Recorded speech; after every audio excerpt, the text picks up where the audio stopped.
Happy Monday, everyone. December 13th. We're on the Common Good podcast. And on Mondays, we talk about common good news. It's not always good news, but it's common good news. We're going to start with a little good news today, actually. And then some, really tragic bad news. And then some future, possibly horrible news. And then some crazy business news. But all of it mixed together with a little faith, hope, and love, we hope. Doug Pagitt here in Minneapolis, Minnesota. Daniel Deitrich coming out of a little music studio there in South Bend, Indiana. Hey, Dan, I've watched a couple documentaries the last couple of days. One of them about your former mayor. Oh, did you watch that one? Yeah, Mayor Pete. Mayor Pete. It's a great little doc. Yeah, it's nice. It's nice. How do you think it treated the hometown there? I think it did okay. Yeah, I think it was a pretty good representation. I think they were like the one scene where they're right in the middle of like debate prep and there's this officer involved shooting here in South Bend, and Pete decides to like go back home to South Bend and just take the heat. It was pretty brutally honest, and I appreciated that. Yeah, I did too. I thought that really that was a good way to show sort of what goes on and how difficult it is for someone to do another job while they're trying to get another job in addition to other things. Yeah. Which one of my beefs about people running for office is that very, very rarely do you get to use your current job time to try to get another job. But people do it in politics all the time. It's a very curious thing that I guess you kind of ask permission. I mean, he was not going to seek re-election as mayor, but I guess did he kind of ask the people of South Bend, Indiana, if he could be running for another job? He did not ask me personally, and I'm still upset about that. So yeah, you should. You think in a town like that, you could just sort of ask around, see what people think. Hey, how did things turn out in that officer-involved shooting? Do you recall? Have you kept up on the details of that one? Not as well as people would have liked. The officer doesn't work here anymore. Yeah. But it's like always and really it's Pete took a lot of heat for it, but a lot of it is out of his hands. Like it's not up to him who gets fired from the police department. He literally cannot, because of the contracts put in place by police unions. But there were systemic changes that could have been led by the mayor's office that just didn't happen. So. Didn't happen. Yeah, as he put it in the debate when he was asked about it, he didn't get it done. He didn't get that part of the job done. It was a good response. I remember hearing it at the time. And anyway, so that was a poignant documentary to watch, that one. And then at your recommendation, and because of another little news story I heard, I did delve into the Beatles Get Back documentary. Yeah, put together by Peter Jackson, who is famous for making very long and, in my opinion, very boring movies, like the Lord of the Rings. Lord of the Rings, unbelievable yawners to me. Well, I'm gonna have to fight you. Oh, really? Okay. I go extended edition all day long. Oh my gosh. Okay. All right. You're a true Peter Jackson film believer, including this one. You had said last Friday, hey, are you a Beatles fan? You should watch this documentary. And I'd said, no, I'm not really a Beatles fan. I mean, I like their music. Of course, their influences on you can't overstate the gratefulness for them for creating a genre of music that 40 years has lived in the 50 years has lived in the wake of course. Terrific on that in that sense. But I wasn't really a Beatles fan per se. But I watched episode 1 of 3 episodes last night, 2.5 hours on this thing. And it's the setting is January of 1969. They're going to make an album that turns out to be the album Let It Be. And the idea is that they're making a documentary about writing this album, but they have to write the album in 2 weeks because they're going to launch it with a live television show that is the recording of the album. Yeah. So they start on January 2nd and they tick-tock through the days. So the footage that they're using is footage from the original documentary, which I think did come out in 1970 or so, telling the story of that. But they used all this back footage and audio, and with current technologies, we're able to blend all that together in some ways that really got you inside the experience. And I will say, I may not be a Beatles fan, but I have a crush on Paul McCartney like it's nobody's business. What Yeah. all of them. Just, I mean, I know I'm going to come around on George Harrison. At this point, I'm like, boy, that guy's got some stuff he's working on. But he's 29 years old and he's been a Beatle for 10, 11, 12 years, whatever, 14 years, whatever it's been by this point. And these guys are young men, and it is stunning. It is genius in the making. The film itself is, I think, an incredible way that they put this together.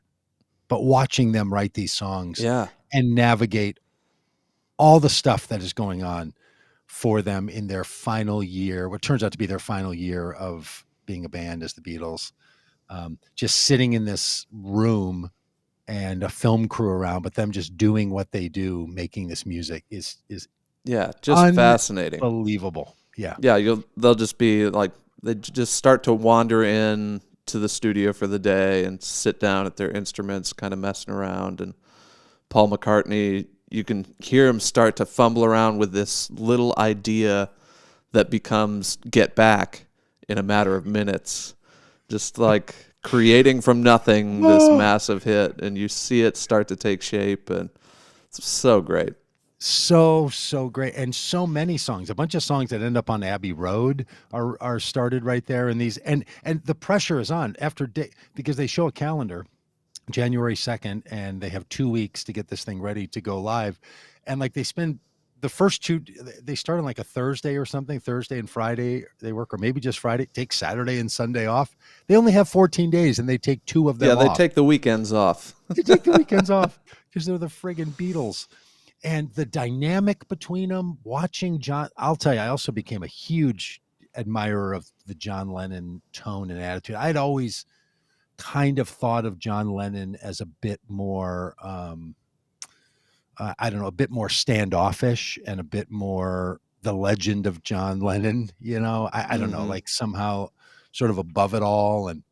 But man, he is just such a sweet spirit and humble guy and just jokey fun. And yeah, it's fun to see him just like joking around and being silly. Like they're really still just kids at this point, They're like mid-20s, just joking around and yeah. Well, I mean, of course, like maybe other people did too. I was like, okay, hang on a minute. Hey Siri, when was Paul McCartney born? When was John Lennon born? Right? I'm like, okay, one's 27, one's 28. I think maybe George Harrison was 29. They have a little bit in there where they reference that it's Elvis's birthday and Elvis was 34. And, they're like the old man, the king. yeah. And, when you're in your mid-20s, somebody in their 30s does feel older than you. And but just amazing, all of it. And the dynamics, like the serious family dynamics going on where each one of them is playing a role in this family group that they've put together. Clearly, Paul McCartney is the leader of this band. Like, yeah, he's the one getting things done and bringing songs to the table. Yeah, bringing songs, or people would come up and say, there's one scene, this isn't a spoiler. I mean, you can't spoil this thing. I could re-describe every moment of it and you'd still watch it and have tears in your eyes. It's that good.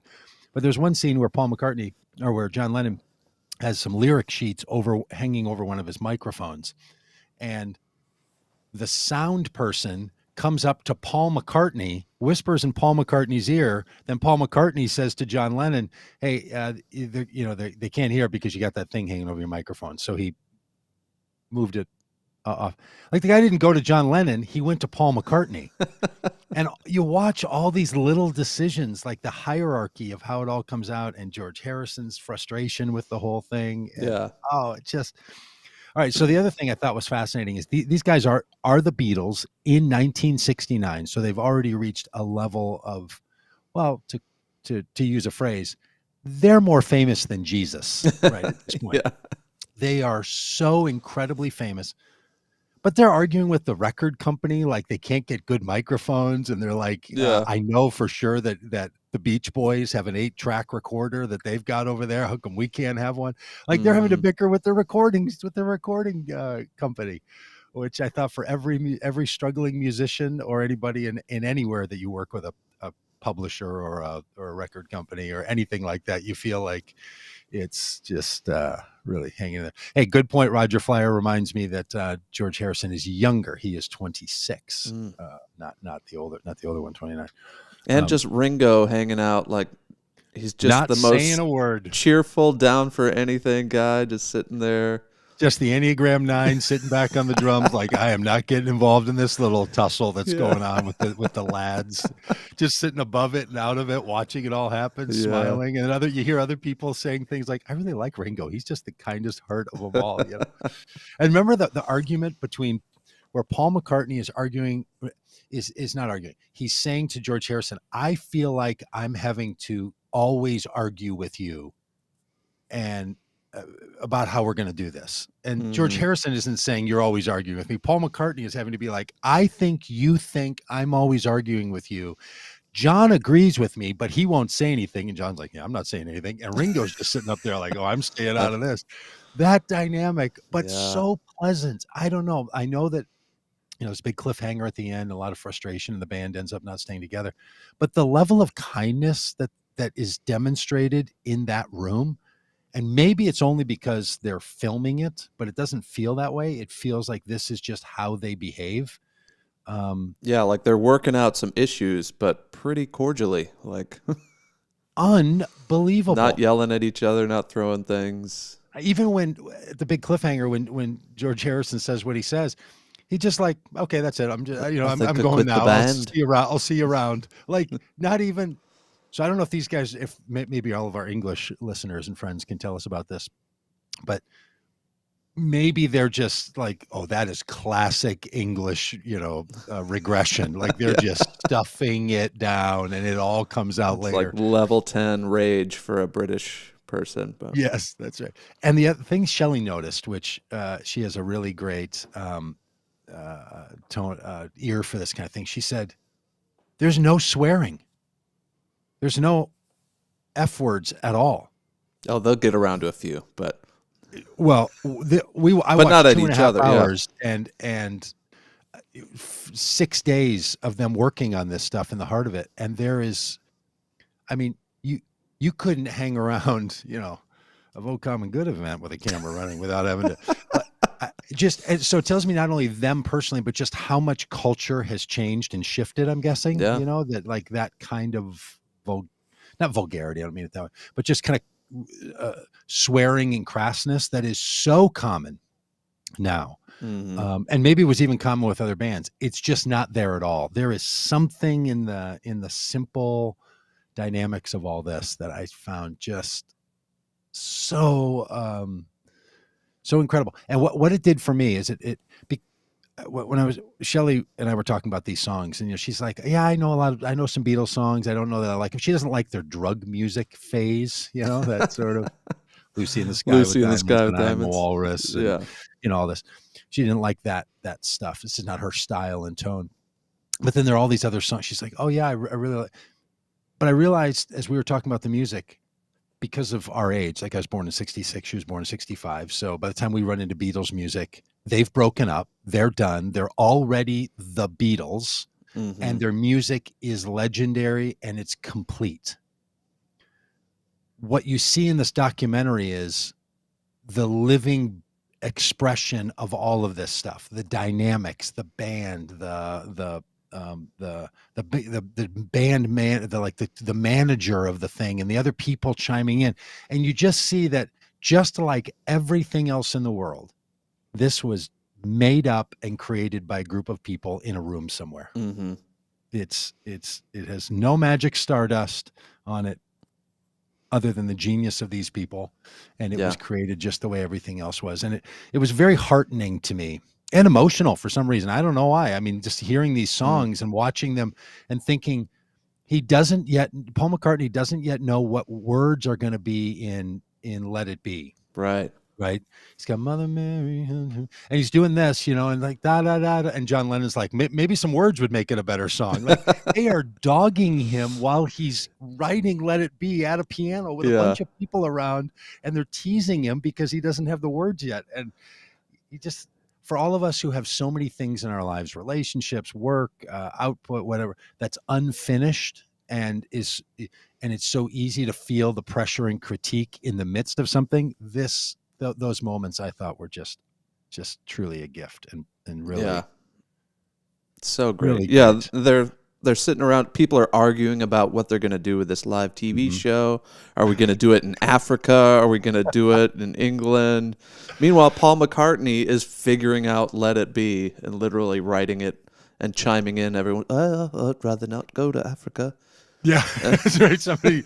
A guy interrupting him, the he's like, and the guy's like, so what do you think about where we should go? And he stops and he has to answer this Yeah, this tactical question and then gets back into it. And the way they're layering, so you're watching the documentary, and it's Monday, so it's Friday, and then Monday, Tuesday, Wednesday, and Thursday is this incredible day where so much stuff, I mean, I'm probably ruining for people now, but so much stuff starts to happen, right? And they don't know that Thursday's coming. So they're working on multiple songs at a time. mm-hmm. It's not like they're sitting down and writing a song and finishing it and then moving on to the next one. They are layering through these and kind of adding a line and jumping back and forth, and then And they'll like get barely, stuck on one and move on to another song. and these aren't just like your average songs. These are songs that have lasted have passed the test of time and are Right. incredible. So anyway, there's something more to me and feels newsy about this Beatles, this insight into this thing that was happening 52 years ago. I guess it'll be 53 years in a couple of weeks. So yeah, I am You're a trying to Beatles fan schedule- now. I told you would become one. Yeah. Yes. I mean, I'm not trying to not be a Beatles fan. I'm glad to be a Beatles fan. I am a fan of these people at this stage. I have no idea what they were like when they were 21 or 22. I don't know, but Mm-hmm. this stage of this thing, and on these days when they clearly haven't seen each other, and just how the grace at which they have managed all the pressures that are on them. I mean, Linda McCartney is in the room and Yoko Ono is in the room, Mm-hmm. and all of the things. I mean, it's just, Yeah. I just, Roger in the chat says, "This made my day. Thank you." The others hated Maxwell's Silverhammer. Did you get to the point where they pull out an anvil, like a literal giant iron anvil, so they can make the hammer noise? Yeah, so they can make the hammering sound. And I'm like, what in the world? Like, that's what you're worried about, is you can't quite get the right anvil sound? Like, you're in an empty room. We got to dial this in, get the perfect It's amazing hammer sound. So I just found it to be such an encouragement for anyone in the creative process. And I would add, everyone's in the creative process. We're all making our lives. We're making dinner. We're making love. We're making goodness. We're doing whatever we're doing. We're making it. And this is just a little window into one way that some things get made. And it is incredible. Yeah. Nadine says that watching Yoko was interesting. So interesting, like trying to read through the body language, and she's always right there with John Lennon, and he's just it's fascinating. I might go watch that first 2.5 hours again. I might just watch the first one again, because I don't know what's coming in episode 2 of 3, so I don't want to ruin it. All right, so clearing breath there on how good that was. Sort of on the other side of the news, these tornadoes that have struck the 6 or 7 states, including Kentucky. Boy, the same goodness that brought about, Let It Be in Abbey Road needs to come into towns like this, and do that kind of magic to make goodness for people again. Because when natural disasters strike like this is why we need responses that get above individual people doing individual things. Like that town, these towns that were so devastated, they weren't created by any single person or company or business or sector. They were created by all the pieces coming together, and it's going to take all the pieces to build it back, and hopefully to even coin a phrase, build it back better, and to remake these towns. But Dan, you have a little personal connection to this. Yeah, on the screen is a picture, I believe, from Mayfield, Kentucky, and this is my wife's hometown. This is where we spend Thanksgivings, and where she grew up, where her family still lives, and her family is safe. thankfully, damage to their homes and roofs. And her uncle's store was downtown, which was just flattened. There's nothing left of his store. It looks like a World War II, like bombed out city. It's just unrecognizable. Um, and this was a small town. It's like a town of 10,000 people, and just the whole town is devastated. It's really wild to see these images, and yeah, Yeah, it's just heartbreaking, and you really do want to have all the care and empathy in the world, and just to pour onto people whose lives become devastated like this everything that they need. Insurance companies. Not everyone is insured in the same way. We were sort of chatting. I was joking at the start of it that there's days where I think, if somebody came to me and offered me X amount of dollars for my house and all the stuff in it, I might take that deal, right? There's days where I kind of feel that way. Like, I don't know if I really need all this stuff and kind of want it. And so some people will end up sort of financially fine, but a lot of people, that's not going to be the case. yeah, A lot of renters don't have insurance. A lot of homeowners are underinsured or right. haven't been paid up. There's just things that happen to people. And And this tornado went right through probably the poorest part of town, yeah, a part that was already hurting, and just leveled it. There's nothing left. There's just slabs. Most of these houses don't have basements, and so it's just like there's nothing left, just sticks and debris like you see on this image. yeah, And so it's these people incredible. were hurting already, and to be hit like this. And I don't know if you heard about the candle factory. There's a Yeah, factory in town. There's 100 people working the night shift at a candle factory, at which that's a whole different conversation as to kind of why burning that's. it on both ends. I see what you did there. See what I did there? Too soon for a candle burning joke. Pardon me. But the factory collapsed, and again, these are low wage workers. These are, Yeah, and from one of my friends in the town, he said this factory is known for treating their employees poorly, for paying them poorly, and for creating a really bad work environment to begin with. And then you have this happen where dozens of workers were killed when this building collapsed. Um, it's just and a hard to little imagine context to that. coming I back heard from this. today that they're now saying that they had feared because they couldn't reach a whole lot of people, that a lot of workers had died in the building, and they're now suspecting that may not be the case, but they didn't know where they were because they couldn't find them, because they Hmm. couldn't go to their homes, because then their homes were destroyed. So their work is destroyed, their homes are Yeah, destroyed, they're terrified. I mean, that a lot of people in these towns thought they were going to die because people were dying. Like, this was, so the trauma that sets in on you yeah, and just how fearful you are, and you're running for your life. The last thing you're thinking about is, reporting to your boss or somebody else that you're right. okay. So the numbers are now also really confusing people about how many have died and how many are still should be searched for. So there's Hmm. all of that work that has to go on, and it's going to really take a lot to get to have our response be what our response needs to be. Yeah. And Um, Nadine in the chat is asking any insight on the best charity to give to help. Um, a couple other people in the chat are asking how can we help. I'm still kind of looking around and researching the best way to do that. So we'll probably push out on social media or this show when one of these nonprofits or yeah, organization kind of rises to the top. In the yeah. early days, we've looked around and there's a bunch of GoFundMe's from random people, and I'm kind of waiting Mhm. to see which is legit and which is going to be the most helpful. Yeah, I will say, look, the Red Cross is always Yep. uh, top notch. They're going to be there. They're going to stay. They're going to do a lot. The Red Cross will be there to help with current needs, and they Hmm. need help in helping. And then all of the religious groups that have relief efforts will all be there. All the brand name religious groups, the denominational groups, all the rest, they will be there. So if you have a current connection to a religious group or a denomination or something, the Methodists or the Baptists or the Episcopalians, they all have a relief arm.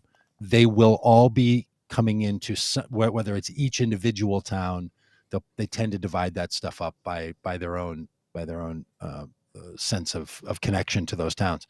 But because this isn't just one town that was hit, Yeah. there were dozens of them Mm-hmm. that have been hit. I mean, this was a terrible, terrible storm.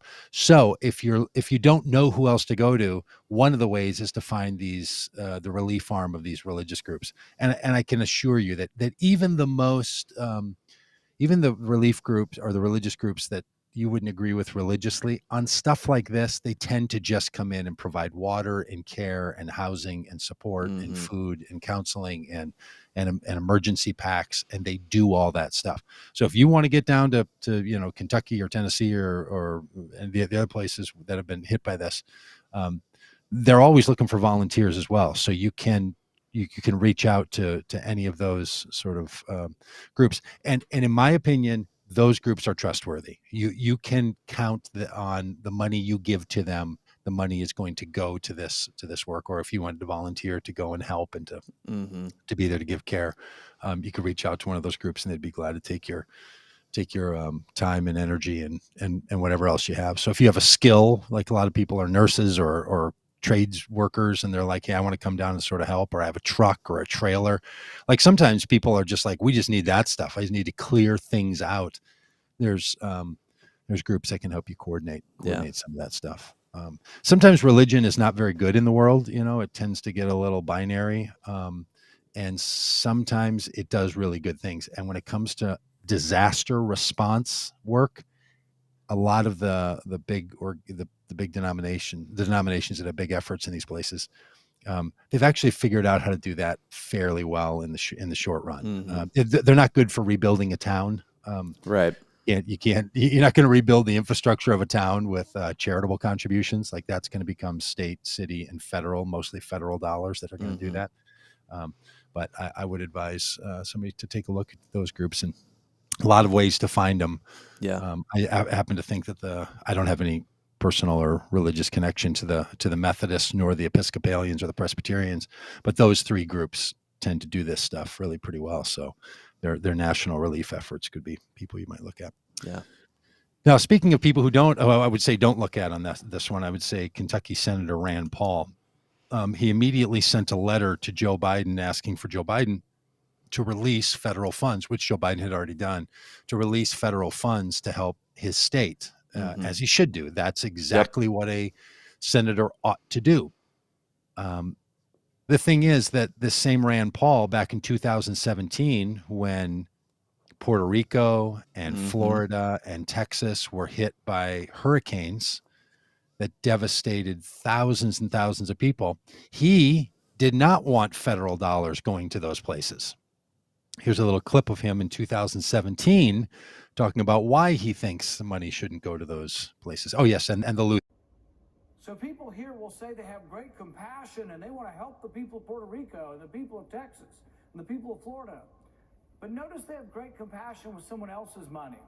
Ask them if they're giving any money to Puerto Rico. Ask them if they're giving money to Texas. Ask them what they're doing to help their fellow man. And you'll find often that it's easy to be compassionate with someone else's money. So there's Rand Paul trying to make the argument that people saying that the federal government should help is doing it with other people's money. Okay, first of all, federal dollars that are ever spent anywhere on anything is not other people's money. It's literally our money.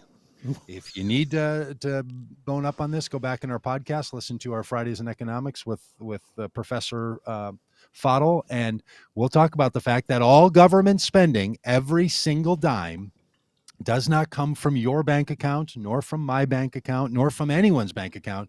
It comes out of the United States Treasury. It's budgeted and comes from the Treasury. All the money you pay in federal dollars to taxes just goes away, and all the money comes out. What they do in your taxes is to incentivize you to certain behaviors and to control for inflation. So they put money in through the federal government, take money out through taxes. It's not like state dollars, county dollars, city dollars. So for Rand Paul, whose job it is to help manage the distribution of federal dollars, it's not other people's money. Taking his larger point at hand, though, what he's trying to say is these are people who don't do it themselves. Well, Senator Paul, I think you see the world as you are, not as it is. I don't want to ask for you to show your deductible, tax records, but there are people who actually do a lot in situations like this. And the people calling for the federal government to respond in doing good things are also doing good things. So if your curmudgeony, miserly little way of saying that you and all the people you hang around with in your $1 million houses don't actually give any money to these causes, please don't suspect that that's true of the rest of the people in this country, in this world. You actually look at the amount of money that goes in and the people who support this. Come on, this is just unbelievable. And these are the kinds of situations that the federal government alone can respond to. The reason we have a federal government and not a series of independent states is to respond to moments just like this. This is why. Too big for a single state to respond to. Just it's pretend for a minute that it's war money spending. How does that make you feel? Is it good? You're gonna pay for the Pentagon? And I know he's got his own views on the Pentagon. He doesn't want to spend any money. This guy, it's too big for any state, for any city. But this is why we're a country for the love is to do stuff like this. Now, in this case, he's asking for the money. Back in 2017, he was trying to give a bunch of warnings about not spending the money on these things. And he also didn't vote to send money to New York for Hurricane Sandy, which almost destroyed whole sectors of a state's economy. Nope, I'm going to vote no on that. Yeah. But now I'm going to vote yes on Kentucky. Well, at least the man cares about his own constituents, so that when time comes for people in Kentucky, he comes to his senses and does the right thing. He won't do the right thing for somebody else, but he'll do the right thing for his own constituents. So you get a half a check mark on that one. Yeah. It's frustrating. These hardcore libertarians, they want all the benefits of a functional, well-funded federal government when it comes to their needs, but they also want this, I'm not on the hook for any of it. Totally. Yeah. I mean, this is the thing about the libertarians in my life. I want to be a person of goodness and charity and tolerance. And then I'm around libertarians and I just can't, I lose myself and I feel badly about how I think and feel. So I don't want to be that way. And I've been working on it for about 35 years, but, this libertarian attitude, of which Rand Paul is one of the chief architects and advocates for it, but a lot of people buy into it. They are profoundly unclear on a regular basis about what exactly they think you should spend money on. Yeah. Now, maybe it's just nothing. Maybe that would be the way. Maybe any money spent on the government means the government then has power to take your liberty. Because libertarians' primary concern is that you're not restricted by the behavior of the federal government, that it stay completely out of the way. When you hear them, and they'll often say, well, I think some basic functioning of the government should happen, maybe some common defense, there's a little preamble of the Constitution stuff. But then you ask them, like, well, how much are we spending enough money or too much money on those causes? They'll always tell you that we're spending too much on those. Yeah. Like, even the things they want to chip in on, you're overspending. And it's not that and this is the thing that gets me about them. It's not that they say that the thing shouldn't be paid for. Rand Paul goes on in that bit and says, sure, this is stuff we should pay for, but this should be being done by private industry. This should be being done by states and county governments. This should be being done locally. This is always the answer. I'm not saying, I'll get on my libertarian rant. Libertarian saying, I'm not saying it shouldn't happen. I'm not saying the money shouldn't be spent. I'm just saying it shouldn't be the federal government. Mm-hmm. This thing that you hear from lots of conservatives, certainly from libertarians, about a lot of things where it's like, hey, I'm not opposed to it. Vaccines, I'm not opposed to a mandate. I just don't think the federal government should give it. And then you say, well, who do you think should do it? Whether it's a vaccine mandate or spending money or having rules about whatever. Then they'll say, well, the state. But then you talk to the state the libertarians who talk about their state, of Indiana or Kentucky or Minnesota. Well, it should be up to the local government. They'll say, well, the state, what does the state governor know about this? He shouldn't do it. She shouldn't do it.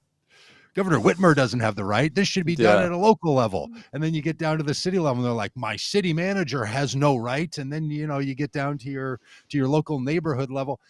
At no point do they say like, as a libertarian, This I'll is just the say, of course, appropriate. the Yeah. federal government shouldn't do it. The state government should spend $1 billion on this. There's no point at which they say that there's enough money being spent, the right amount of money being spent, or we know who should make these decisions. So it's a philosophy that continues to entangle our nation.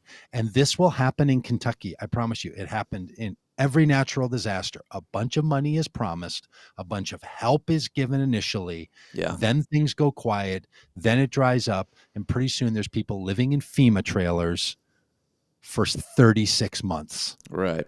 Because Because the all next the attention disaster is gone. happens and the public consciousness moves on to the next big event, and little towns like Mayfield are forgotten about. And some libertarian is running the show and says, I'm sorry, we've done all we can do. Can't help. Go ask a And church. oftentimes these go ask a church. Yeah. Take again the responsibility that should be on our federal government and dump it onto a small nonprofit. Great idea. And in a lot of these small towns, they've been infected by this kind of thinking. No big government spending until this happens, and then you Right. sure as shooting want a big government response. You want those FEMA trailers rolling in. I mean, it's as much as I was just bragging about what the Lutherans and Methodists and Presbyterians and Red Cross and the Crescent Moon and all these groups do. They can't come close to Right. buying you a trailer to live in for the next year. They're not going to relocate you to another city and pay for a house. Like, do you know how much money that costs? The only people that can afford that are the people that run the United States Treasury. You can't house 10,000 people who need to keep working and going to school and have lives. You can't just do that with charitable contributions where everybody else chips in 10%. You have to have the ability to create the dollars necessary to do it, which is why we have a Federal Reserve. As if we're getting ahead of ourselves on a Friday conversation about all this. So anyway, if that's all new to you and you're saying to yourself, Doug is talking fast and rambling and babbling about things I don't understand, go back and listen to some of our podcasts or our live streams, and maybe we should pop some of those in the places where people can find those where we talk about this, because it's a Copernican-like revolution in your mind, where the realization was that the Earth is not the center of the universe, but the Earth revolves around the sun. That level of flip, once you realize, the federal government doesn't use individual tax dollars as its income. It produces the money out of the Treasury. That flip of a switch, I promise you, it will open whole new horizons for understanding what's been going on the whole time anyway. People have been tricking you and saying that you send money to the government, they stick it in a bank account, and then when the time comes, they spend it. If they don't have enough money in their bank account, then they have to go borrow it from someone. And we call that deficit. That's not what the deficit is. The deficit is the difference between the amount of money spent and the amount of money taxed, not the amount of money that we borrowed. And we'll always have a deficit because there's money in the economy. Like we'll never tax all the money and get it back in the Treasury. Because there's no point, because the money doesn't go into the Treasury. The money comes out of the economy.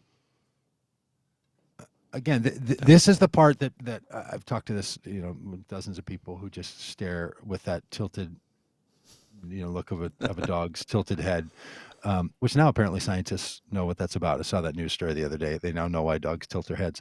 But people do this thing that all mammals tend to do apparently, and tilt their heads when they say, "What do you mean the money doesn't go into the Treasury? We don't pay into the Treasury." Yeah, you don't pay into the Treasury. When you pay your federal taxes, only federal dollars, not state, city, your federal dollars are removed from the economy when you pay it in taxes. The federal Treasury doesn't keep a bank account that they deposit your money into. No. Hang on. Where's that? There we go. That's why that sound effect thing here. That's why it's here. I even said earlier, why would we have the space sound effect? Well, this is why. That's not what happens with the money. The money is removed from the economy. It's important that money is removed from the economy because it's how we stimulate the economy. You're taking some money out and putting new money in, and when the new money goes in, it goes into places different than where it was in when it was in your bank account. And it's a So this valve is that can part of- regulate things like inflation.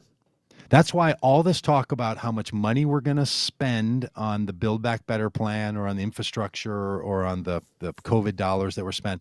Now everybody's worried about inflation, because if the federal government puts too much money in the economy and everybody has too much money, then the issues of supply and demand kick in, and demand goes up because you can buy it now because you have more money.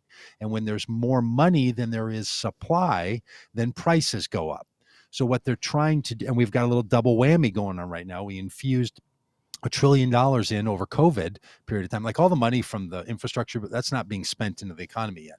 But the money from COVID is in the economy, or the money from the child tax credit is going into people's bank accounts. If you have children, like you have more money.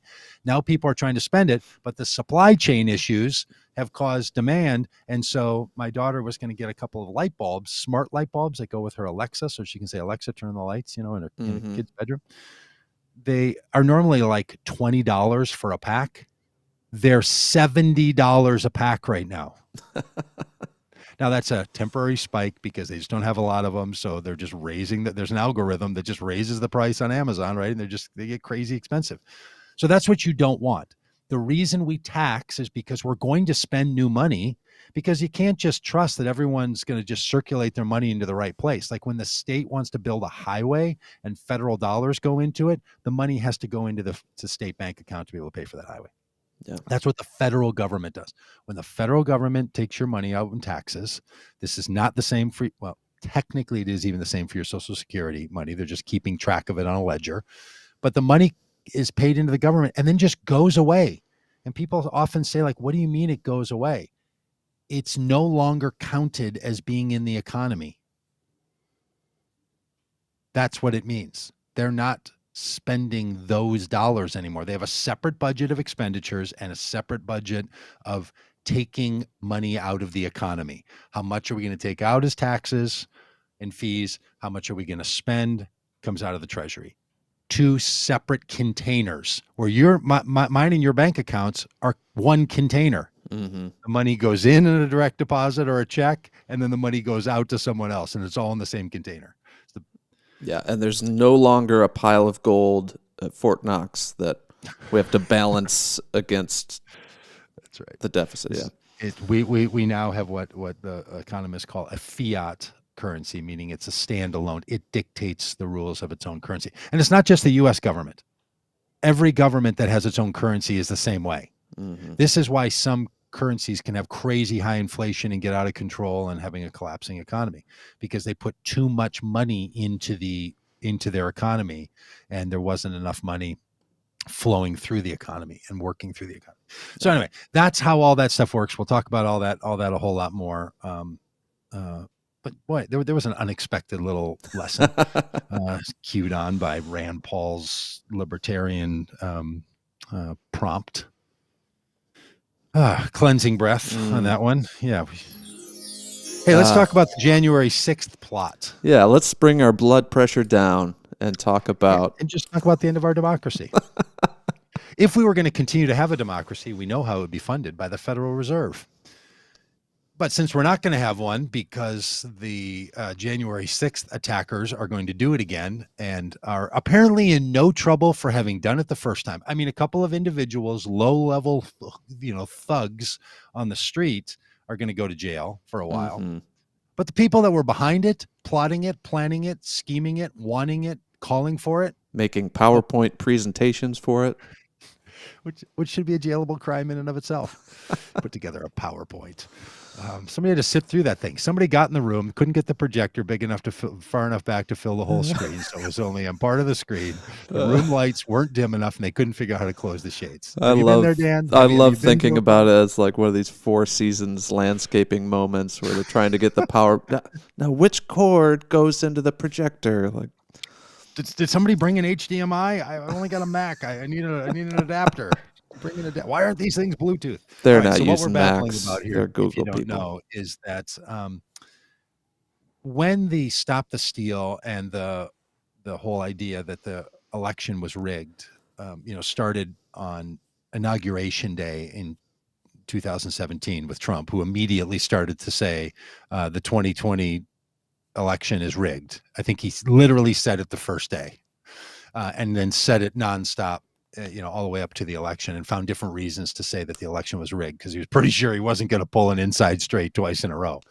So he had been working for 4 years to say that our elections are unfair and unsafe, and if he were to lose, and then when it became even more clear that things were not going his way before the election, he was ginning up all this. The elections are unfair, COVID, extension of voting times and voting styles is all creating a unfair advantage, and why that was only unfair for against him and for people voting for Joe Biden is still unclear.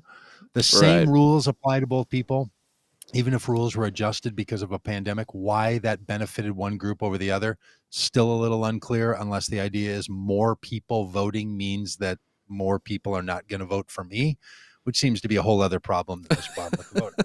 But all that then led to the election, as we all know, and then Trump never conceding and saying that the election was fraudulent, and all the way up to through the big lie, which then brought people into January 6th to try to stop the certification of the electors from the Electoral College, which, a civics class reminder, is who actually elects the president. Are the states sending electors, and individual citizens in the state vote in such a way as to determine who the electors are. So that's how our Electoral College works for the president and vice presidency.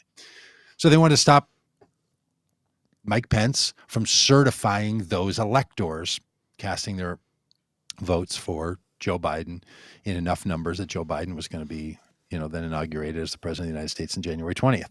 So that's the thing that happened. And they were putting together many, many options for what you could do to try to make Mike Pence not certify that election. So that's what this was all about. Some of it was to pressure and bully Mike Pence. Some of it was to create public opinion and raise a bunch of money in the greatest grift of election false fraud in American history, which is what the Trump campaign essentially was and still is. But it was a lot of things. But apparently they've now, the committee, the January 6th committee has their hands on, and reporters have gotten their hands on a version of a PowerPoint that was delivered to the president via his own chief of staff, Mark Meadows. And this thing was circulated and presented around, and people have their hands on it. And a retired U.S. Army colonel is the one who's behind this whole thing. Just once again, reminding us that just because someone was in the military doesn't mean they're necessarily going to have the greatest admiration for our Constitution. Yeah. So, were you going to say something there, Dan? Nope. Okay. Just active listening, Doug. Two of the slides on from that presentation are here on your screen, and those who are just listening, I'll show you what they are. A white background, blue header with black ink in the blue header. Not to pause and critique the layout of a PowerPoint slide, but if you're going to put together, if you're going to put together PowerPoint slides to create the actual, trail of your a paper trail of your treason, watch some YouTube videos on how to put together have an intern do PowerPoint. this. Yes, go on to Canva. You just get a temporary account. They have some templates on there for you. It's really going to help because, as it turns out, font color, font size, font choice just makes a whole lot of difference. Black text on dark blue background, that doesn't work. It's hard to read. As is black text on solid white background. It's no, probably shouldn't help the insurrectionists and the treasonous put together better PowerPoint presentations.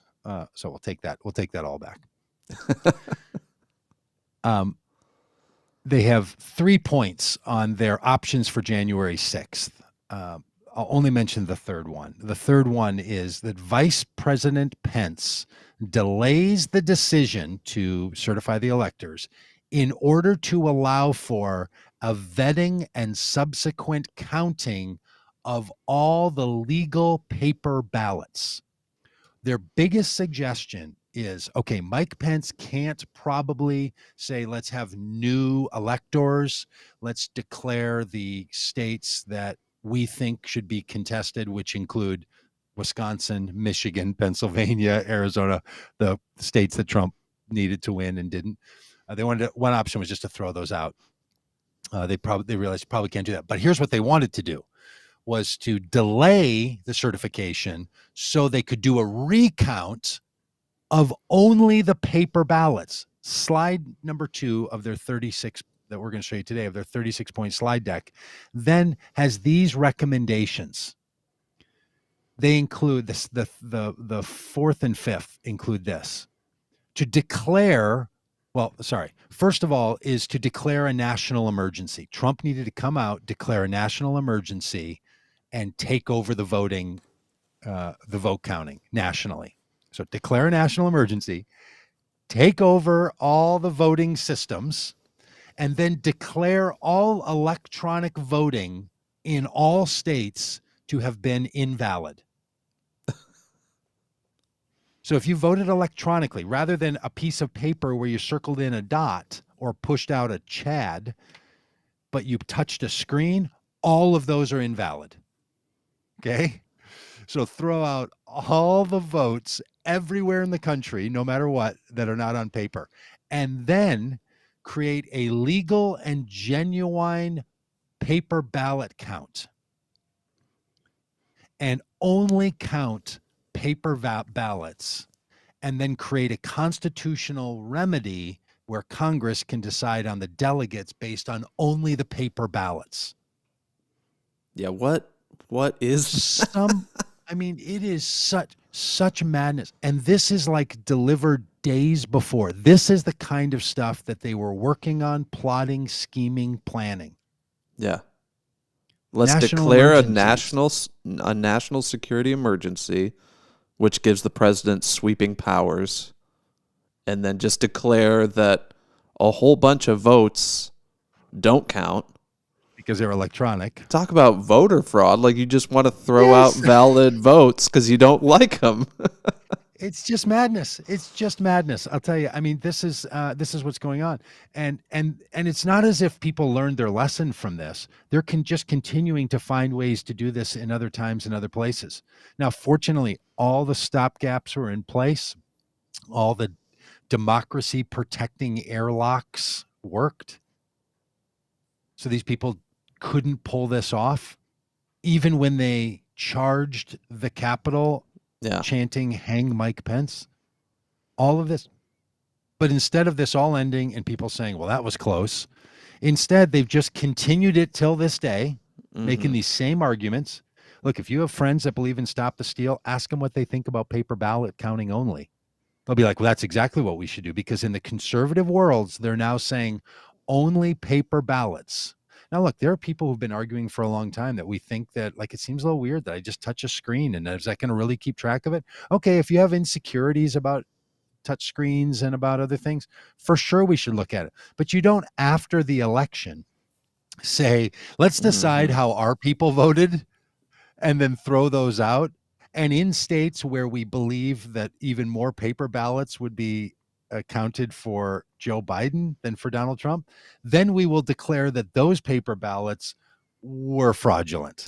Remember hearing about them, like, looking for bamboo strings and stripes in the paper ballots because they thought that Chinese ballots and just the underlying racism of that conspiracy, like, good grief. I mean, yes, just this ridiculousness of thinking that the way China would print false ballots that then they shipped over here in shipping containers in the middle of a pandemic and landed inside the boxes in, Florida and Arizona and Texas, which is where they were wanting these recounts to be done, 2 states that Trump won. So it's just bizarro land.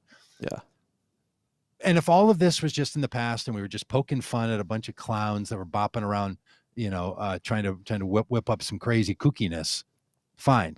But that's not what's going on. This Yeah. was sent to Mark Meadows, the chief of staff. It was presented to Donald Trump. There were people making this happen. There are lawsuits based on this. So this is really serious, and this is the degree to which our democracy is under attack. It's And poorly so designed. many of these insurrectionists that are in court now are saying, like, I was just answering the call. Donald Trump told me to come stop the seal, and that's what I did. I showed up and I did what I thought the president was telling me to do. Like, this goes to the top. Totally. Look, when you see a black and white with blue header PowerPoint presentation, that's awfully convincing, right? we got a text the other day, and Shelley said, "Hey, I got a text saying that our AT&T bill was paid and we got a little reward. Should I click on this link?" In a text message. I'm like, nah, I don't think so. I don't think AT&T is going to just like send us a, "Hey, thanks for paying your bill. Click on this link." But it's easy for people to get bamboozled into things. Like, you don't really know. You don't really think someone's going to lie to you about you paying your bill. And like, what is this? Why am I getting something from AT&T? It says from AT&T. This is how fraud works. This is how liars work. They tell you they're one thing and they're another. So people are telling these Trump supporters that this is legitimate constitutional arguments. So people believe it. They wonder about it, or they question it, or they think, I actually have always wondered, like, why do that? Yeah. That's not, look, and I will say, an awful lot of Democrats over the last 15, 20 years have laid real heavy on our voting is not fair, is not safe, and is not legitimate. You go all the way back to how people feel that the 2020 election was resolved between Bush and Gore. Oh, the 2002. The 2000. What did I say? The 2020? 2000. Yeah. I don't know what I said 20 years ago. I don't know, whatever, in 2000, that one. People still hung up over that, right? They feel like it was unfair and Bush was an illegitimate president. It happened on local levels. Stacey Abrams became famous for saying, I think that the gubernatorial election she lost was fraudulent. That's the thing. Barbara Boxer, as a senator, signing off in 2004, saying that she didn't want to certify Bush's electoral college. So, somebody, just like happened in January 6th, some congressperson said, I want to challenge the electors. The Congress, or the senator from California, Democratic Senator Barbara Boxer, seconded it. It took about 3 hours for that to all get resolved and then was passed on. Didn't make big news because everyone knew it wasn't going anywhere. But this has been going on, telling people our elections are not honest, safe, fair, and accurate. People throwing around things are rigged, the economy is rigged, the elections are rigged, there's powerful forces that are doing things that you don't know what they're doing. There's a lot of people who believe this. Yeah, then you throw in whistleblowers, that are saying the government knows that Russia was in our voting systems trying to mess things up.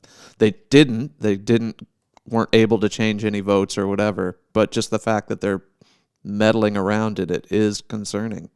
Yep. Look, I have a number of friends who say to me, like, look, Trump didn't win that election. Russia went in and changed votes.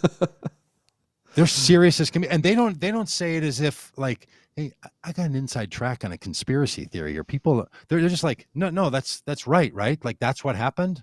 Like, that, right? Like, no, that's not what happened. Like, Russia's interference was that they were overextending the use of propaganda to get people in the United States to act in ways, and they were trying to get into our voter systems for all kinds of reasons, but they didn't change votes. Right. You think they changed votes? Oh yeah, no, I think they changed votes.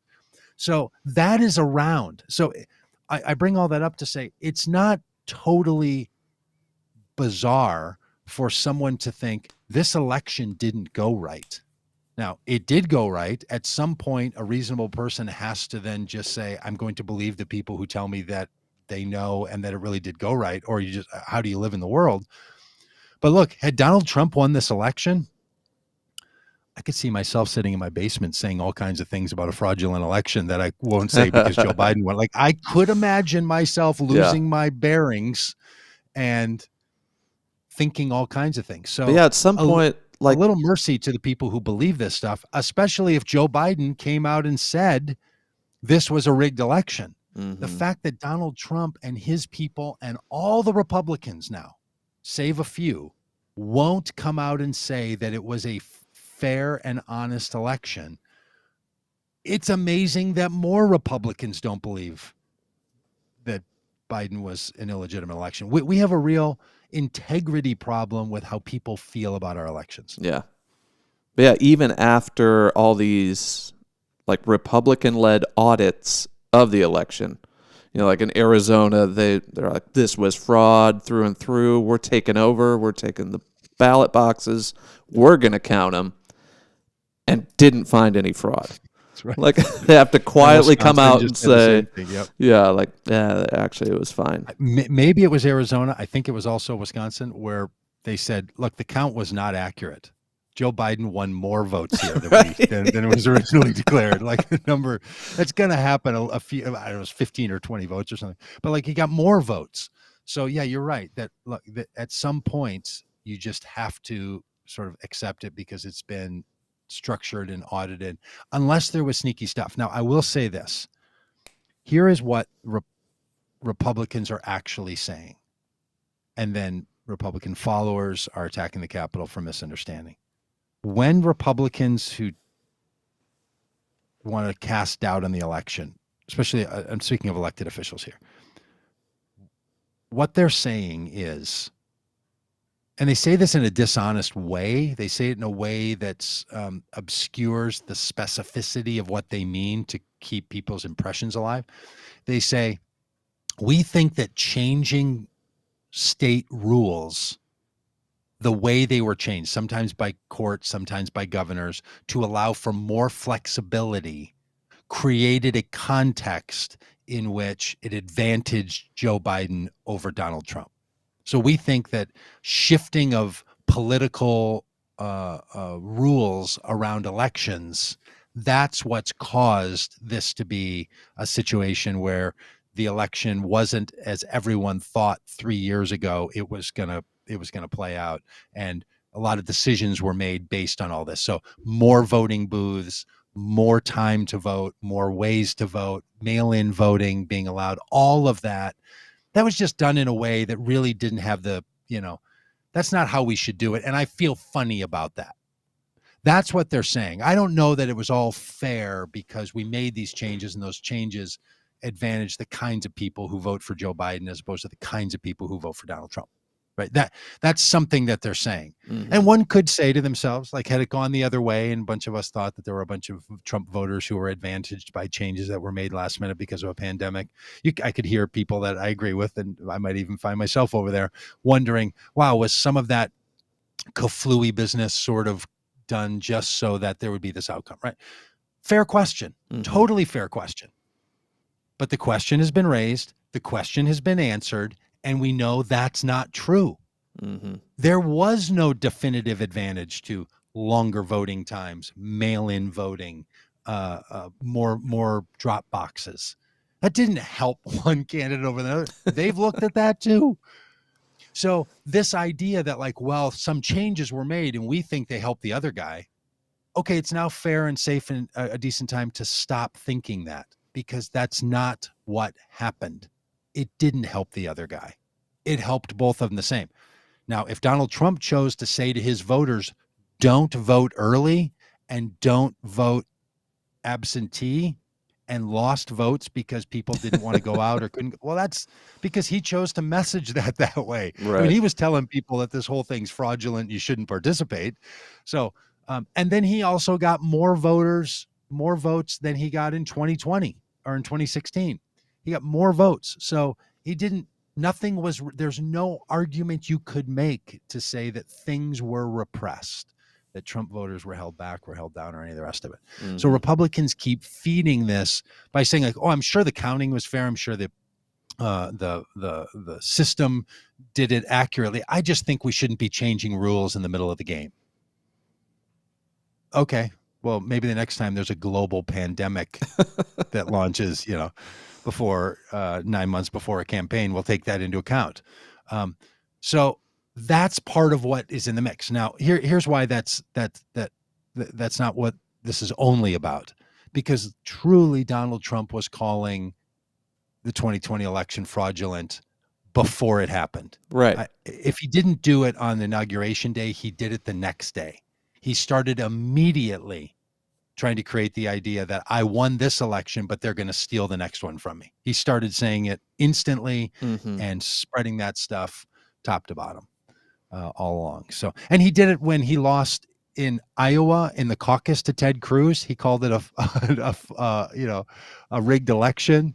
He just does this all the time. Yeah. He calls elections rigged, even when he's not running, and even when he wins, he still calls them rigged. So this is just the standard presentation point from the guy. Yeah, it's just like the kid on the playground that anytime he loses, someone cheated. There's no possible way that my kickball team could lose this. It's just so childish. Like I don't understand how people don't see through it. But